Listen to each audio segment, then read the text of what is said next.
Hi guys, welcome once again to my channel astro Aarushi और मैं हूँ एस्ट्रोलॉजर टैरो कार्ड रीडर और vastu consultant Arushi. आज मैं आप लोगों के लिए जो टॉपिक लेकर आई हूँ वो है मोर पंख। मोर का पंख आप लोग जानते हैं कि हमारी संस्कृति का हमेशा से एक बहुत ही इम्पॉर्टेंट पार्ट रहा है। भगवान श्री कृष्ण ने अपने मुकुट पे सबसे ऊँचा स्थान मोर पंख को दिया।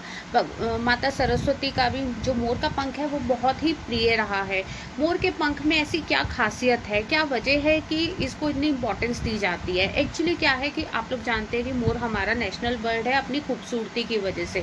बट बिसाइड्स खूबसूरती, उसके साथ क्या है कि मोर के पंख के अंदर एक बहुत ही स्पेशल क्वालिटी होती है नेगेटिविटी को एब्जॉर्ब करने की। यानी कि जिस जगह भी मोर का पंख होता है वहाँ यूजुअली नेगेटिविटी नहीं टिक पाती है, क्योंकि मोर के पंख के अंदर इतनी कैपेसिटी होती है कि वो नेगेटिविटी को एब्जॉर्ब करके उस ऑरा को क्लीन करके वहाँ की ब्लॉकेजेस को रिमूव कर सकता है।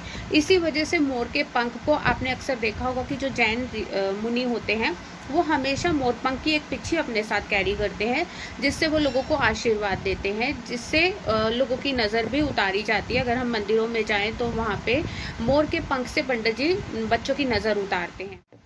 मोर पंख के अंदर नेगेटिविटी रिमूव करने की जो स्पेशल पावर है, उसी वजह से मोर के पंख को इतना फ्रीक्वेंटली और इतना ज़्यादा इस्तेमाल किया जाता है। लेकिन अक्सर लोगों को इसके राइट यूज़ का, इसके बारे में, इसकी इम्पोर्टेंस का या इसकी क्या क्या खूबियाँ हैं उनके बारे में ज़्यादा पता नहीं होता।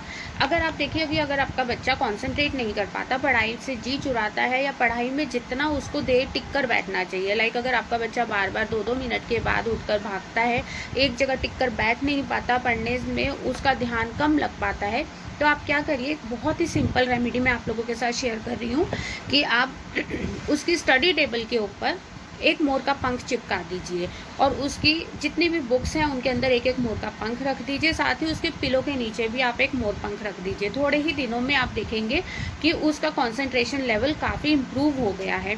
धीरे धीरे उस बच्चे का concentration level day by day improvement की तरफ ही जाए। मोर के पंख को हमेशा से सौभाग्य का प्रतीक माना गया है। मोर के पंख के अंदर ना देखिए ऐसी बहुत सारी खूबियां हैं, बहुत सारे ऐसे प्लस पॉइंट्स हैं जिनके बारे में हम लोग जानते ही नहीं। वास्तु दोष अगर किसी के यहाँ है तो वास्तु दोष को भी किसी बहुत हद तक, हम ये नहीं कह सकते कि वास्तु दोष वो रिमूव कर देता है, पर कंट्रोल करने की, उसकी नेगेटिविटीज़ को एब्जॉर्ब करने की बहुत ही अच्छी क्वालिटी होती है मोर के पंख के अंदर। आप अपने मेन गेट पे हमेशा मोर का पंख लगा कर रखिए।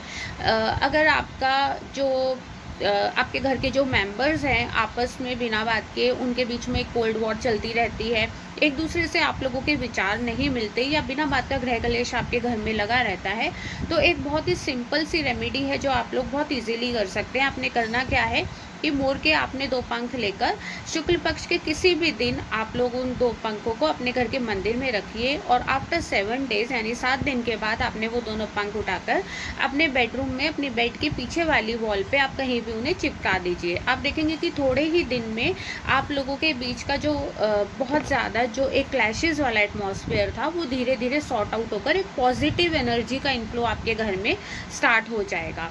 साथ ही एक सिंपल रेमेडी मैं आप लोगों से शेयर करती हूँ कि अगर आपके बिजनेस में अप्स एंड डाउन्स बहुत रेगुलर बेसिस पर लगे रहते हैं, तो आप अपनी शॉप के जो साउथ ईस्ट की वॉल होती है या जो ईस्ट की वॉल है उस पर एक मोर का पंख चिपका दीजिए। आप देखेंगे कि धीरे धीरे जो अप्स एंड डाउन्स, इनफैक्ट जो डाउन्स हैं, वो काफ़ी हद तक आपके कंट्रोल हो जाएंगे। होपफुली आप लोगों को मेरा आज का ये टॉपिक पसंद आया होगा। जो मैंने आप लोगों के साथ शेयर करी है वो जानकारी आपको पसंद आई है।